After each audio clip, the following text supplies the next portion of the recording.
Praise the Lord. எபிரேயர் புத்தகம் 13ஆம் அதிகாரம் 8வது வசனம் சொல்கிறது, இயேசு கிறிஸ்து நேற்றும் இன்றும் என்றும் மாறாதவராயிருக்கிறார். தெய்வ பிள்ளைகளே, பூமி நிலை மாறிவிடும், சமுத்திரங்களும் தெய்வ பிள்ளைகளே சில நேரங்களில் சமுத்திரங்களும் கொந்தளித்து ஒரு விதமாக மாறி போயிடும். மனிதர்கள் மாறிடுவார்கள், நண்பர்கள் மாறிடுவார்கள், உறவுகள் மாறிடுவாங்க, எல்லாரும் மாறிடுவாங்க. அது அவங்கள சொல்லி குற்றம் இல்லை, அவங்க சூழ்நிலைகள் தேவ பிள்ளைகளே. ஆனா நம்ம ஆண்டவர் அவர் நேற்றும் இன்றும் என்றும் மாறாதவரா.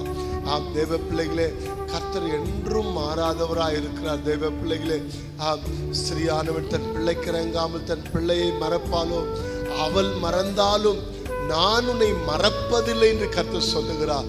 தேவ பிள்ளைகளே, ஆம், அவர் மனம் மாறுறதுக்கு மனுஷன் இல்லைங்க, அவர் பொய் சொல்றதுக்கு மனுபுத்திரன் இல்லைங்க.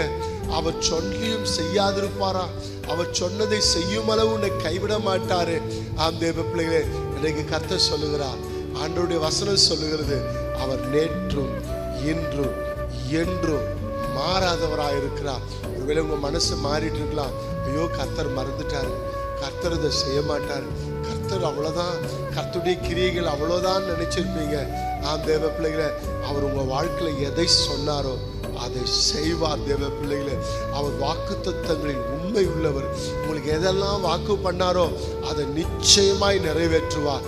அவர் பொய் சொல்லுகிற தெய்வம் அல்ல.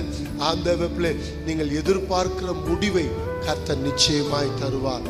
ஆம், கர்த்தர் உன்னோடு கூட இருப்பார். நிச்சயம் முடிவு உண்டு. உன் நம்பிக்கை வீண் போகாது. கர்த்தரை உறுதியாய் பற்றி கொள்ளுங்கள். அவர் மாறாதவராய் இருந்து மகிமையானவர்களை உங்கள் வாழ்க்கையை செய்வார். உங்களை ஆசீர்வதிப்பார்.